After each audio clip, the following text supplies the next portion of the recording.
ಎಲ್ಲ ಕಡೆ ಇದು ನಡೀತಾ ಇದೆ. ಉತ್ತರ ಕರ್ನಾಟಕದಿಂದಲೂ ನಿನ್ನೆ ದಿನ ನಾನು ಮಾಧ್ಯಮದ ಸ್ನೇಹಿತರ ಜೊತೆ ಚರ್ಚೆ ಮಾಡಿದ ಮೇಲೆ ರಾಜ್ಯದ ಹಲವಾರು ಭಾಗದಿಂದ ನನಗೆ ಮಾಹಿತಿಗಳು ಬರ್ತಾ ಇದೆ. ಇವತ್ತು ಯಾವ ಕಾಂಗ್ರೆಸ್ ನಾಯಕರು ಸಂವಿಧಾನದ ಬುಕ್ ಇಟ್ಕೊಂಡು ಪ್ರತಿನಿತ್ಯ ಕತೆ ಹೇಳ್ತಾರೆ, ಆ ಕಾಂಗ್ರೆಸ್ ಅಧ್ಯಕ್ಷರು ಯಾರು ಈಗ ಹೊಸದಾಗವರಲ್ಲ, ಏನು ನಡೀತಿದೆ ಅನ್ನೋದನ್ನ ಒಂದು ಸ್ವಲ್ಪ ಗಮನ ಇಟ್ಟು ಮಾತಾಡಬೇಕಾದ್ರೆ, ಪ್ರಿಯಾಂಕಾ ಖರ್ಗೆ ಅವರು ಗೃಹ ಸಚಿವರಲ್ವೇ, ಇವರೆಲ್ಲ ಮಾತನಾಡಬೇಕಾದ್ರೆ ಅಲ್ಲೇನು ಚರ್ಚೆ ಮಾಡ್ತಾರೆ, ಕೇಂದ್ರ ಸರ್ಕಾರ ಹಾಗೆ ಮಾಡ್ತು ಹೀಗೆ ಮಾಡ್ತು ಅಂತ. ನೀವಿಲ್ಲಿ ಮಾಡ್ತಿರೋದೇನು? ನೀವು ಮಾಡ್ತಿರೋ ಕೆಲಸ ಇಡೀ ರಾಜ್ಯದಲ್ಲಿ ಅಕ್ರಮ ಮತದಾರರನ್ನ ಇವತ್ತು ಮತಪಟ್ಟಿಯಲ್ಲಿ ಸೇರಿಸ್ತಕ್ಕಂಥದ್ದಕ್ಕೆ ಅಧಿಕಾರಿಗಳನ್ನು ದುರುಪಯೋಗ ಪಡಿಸ್ಕೊಂಡು ನಡೆಸ್ತಾ ಇದ್ದೀರಿ. ಇವತ್ತು ಹಲವಾರು ಮಾಹಿತಿಗಳು ನನಗೆ ಬಂದಿದೆ. ಬೆಂಗಳೂರಿನಲ್ಲೂ ಇವತ್ತು ಪ್ರೆಸ್ ಮೀಟ್ ಮಾಡ್ತಿದ್ದೆಲ್ಲ ಹೇಳ್ತಾ ಇದ್ದೇನೆ. ಇವತ್ತು ಈ ಸರ್ಕಾರ ಲಜ್ಜೆಗೆಟ್ಟ ಸರ್ಕಾರ. ಇದು ವೇದಿಕೆ ಮೇಲೆ ಹೇಳೋದೊಂದು, ಕಾರ್ಯರೂಪದಲ್ಲಿ ಮಾಡ್ತಕ್ಕಂಥದ್ದೊಂದು ಈ ಸರ್ಕಾರದ ನಡವಳಿಕೆ ಇದೆ.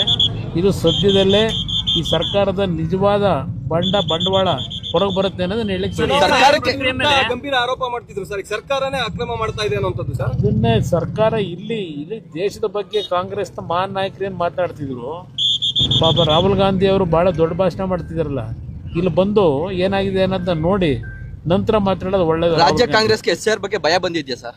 ಇಲ್ಲಿ SIR ಬಗ್ಗೆ ಭಯ ಅನ್ನೋದಕ್ಕಿಂತ ಇಲ್ಲಿ ಬಂಡ್ರಿಲಿರೋರು SIRಗಿಂತ SIRನ ನೀವು ಏನೇ ಮಾಡಿದ್ರು ನಾವು ಅದನ್ನು ಓವರ್ಲುಕ್ ಮಾಡಿ ಮಾಡ್ತಕ್ಕಂಥ ಶಕ್ತಿ ಇಟ್ಕೊಂಡಿದ್ದೀವಿ ಅನ್ನೋದನ್ನ ನೆನ್ನೆಯಿಂದ ತೋರಿಸೋರು. ಅದಕ್ಕೆ ಇನಾಗ್ರೇಷನ್ ಮಾಡಿದರೆ ಈ ರಾಜ್ಯದ ಮುಖ್ಯಮಂತ್ರಿ ಅವತ್ತು ಬೆಳಗ್ಗೆ ಶುರುವಾಯ್ತಲ್ಲ, ಅವ್ರ ಮನೇಲಿ ಕೂತ್ಕೊಂಡು ಪಾಪ ಎಲ್ಲ ಜಿಲ್ಲಾಧಿಕಾರಿಗಳನ್ನ ಕರೆಸಿ ನಡೆಸೋದ್ರಲ್ಲ. ಮೊದಲನೆಯ ಪೂಜೆ ಫೌಂಡೇಶನ್ನು ಈ SIRನಲ್ಲಿ ಯಾವ ರೀತಿ ಮತದಾರರನ್ನ ಸೇರಿಸಬೇಕಾದ್ರೆ ಅಕ್ರಮ ಮಾಡ್ಬೋದು ಅಂತಕ್ಕಂಥದ್ದನ್ನ ಅವ್ರ ಮನೆಯಿಂದಲೇ ಶುರು ಮಾಡಿದ್ದಾರೆ. ಇದು ಈಗಾಗಲೇ ಪೋಷಣೆ ಮಾಡೋ ಕೆಲಸ ಸರ್. ಇದು ಪೋಷಣೆ ಮಾಡೋದಲ್ಲ, ನಮ್ಮ ಅಧಿಕಾರಿಗಳು ಯಾವ ಮಟ್ಟಕ್ಕಿದ್ದಾರೆ ಅಂತ ಹೇಳಿ ಇವತ್ತು ನೆನ್ನೆ ಫೋನ್ ಮಾಡಿ ಚರ್ಚೆ ಈ ಥರ ಆಗ್ತಿದೆ ನೋಡಿ ಅಂದರೆ ಇಲ್ಲಿಯ ಅಧಿಕಾರಿಗಳು ಏನು ಅವರು ಪ್ರತಿಕ್ರಿಯೆ ಕೊಡ್ತಾರೆ, ಏನೂ ಆಗಿಲ್ಲ ಅಂತ ಹೇಳ್ತಾರೆ. ಇದು ನಡೀತಾ ಇರ್ತದೆ. ಜಿಲ್ಲೆಯಿಂದಲೇ ಆರಂಭ ಆಗ್ತಿದೆ ಸರ್.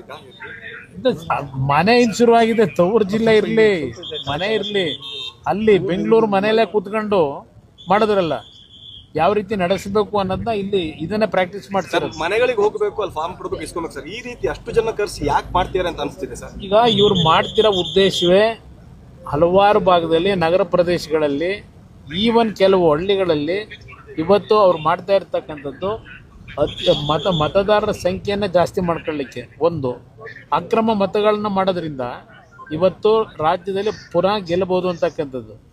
ರಾಮನಗರ ಜಿಲ್ಲೆಯಿಂದ ಕುಮಾರಸ್ವಾಮಿನ ದೇವೇಗೌಡರು ಕುಟುಂಬ ಓಡಿಸಿದ್ದೀವಿ, ಅವ್ರಿಗಿಲ್ಲೇನು ಕೆಲಸ ಅಂತ ಹೇಳ್ತಾರಲ್ಲ, ಕೆಲಸ ಇಲ್ಲೀಗ ಪ್ರಾರಂಭ ಆಗಿದೆ. ನಮ್ಮ ಕುಟುಂಬದಿಂದ ಈ ಕೆಲಸ ನಮ್ಮ ಕಾರ್ಯಕರ್ತರ ಜೊತೆಗೂಡಿ ಇಲ್ಲೇನು ಪ್ರಾರಂಭ ಆಗಿದೆ. ಪುನಃ ನಾನು ನೆನ್ನೆನೇ ಹೇಳಿದ್ದೆ ಚಕ್ರ ಸುತ್ತುತ್ತೆ ಅಂತ ಹೇಳಿ. ಅವ್ರಿಗೆ ಹೇಳ್ತೀನಿ, ರಾಮನಗರದಿಂದ ನಮ್ಮನ್ನು ಎಲ್ಲೂ ಕಳ್ಸೋಕ್ಕಾಗಲ್ಲ. ನನ್ನ ಭೂಮಿ ಇರೋದು ಇಲ್ಲೇ, ಓಟಿರೋದು ರಾಮನಗರ ಜಿಲ್ಲೆನಲ್ಲೇ. ಇವ್ರು ಹುಟ್ಟಿರಬಹುದು, ನಾನು ಇಲ್ಲಿ ಹುಟ್ಟದೇ ಇರ್ಬೋದು, ಆದರೆ ಇಲ್ಲಿ ನಾನು ಒಂದು ರಾಜಕಾರಣದಲ್ಲಿ ಬಂದ ನಂತರ ರಾಜಕೀಯವಾಗಿ ಜನ್ಮ ಕೊಟ್ಟಂಥ ಜಿಲ್ಲೆ ಇದು ನನಗೆ. ಅವರಿಗೆ ತಂದೆ ತಾಯಿ ಜನ್ಮ ಕೊಟ್ಟಿರ್ಬೋದು, ರಾಜಕೀಯವಾಗಿ ಜನ್ಮ ಕೊಟ್ಟಿರ್ತಕ್ಕಂಥ ಜಿಲ್ಲೆ ಇದು ನನಗೆ. ಇವರು ಬಂಡವಾಳ ತೆಗಿಬೇಕು ಅಂತಲೇ ಇನ್ನೂ ಬದುಕಿದ್ವಿ. ಕೇಂದ್ರ ಚುನಾವಣಾ ಆಯೋಗಕ್ಕೆ ದೂರನ್ನು ಕೊಡ್ತೀರಾ? ಕೇಂದ್ರದ ಚುನಾವಣಾ ಆಯೋಗಕ್ಕೂ ಕೊಡ್ತೀವಿ. ಇಲ್ಲಿ ರಾಜ್ಯದ ಚುನಾವಣಾ ಆಯೋಗಕ್ಕೆ ಮಧ್ಯಾಹ್ನ 3 ಗಂಟೆಗೆ ಸಮಯ ಕೇಳಿದ್ದಾರೆ. ಅಲ್ಲೂ ಸಹ ಇದನ್ನು ಏನೇನಾಗಿದೆ ವಿತ್ ಡಾಕ್ಯುಮೆಂಟ್ರಿ ಎವಿಡೆನ್ಸ್ ಕೊಡ್ತೀವಿ, ಏನೇನು ನಡೆದಿದೆ ಅಂತಕ್ಕಂಥದ್ದು. ಇನ್ನೂ ಹಲವಾರು ಮಾಹಿತಿ.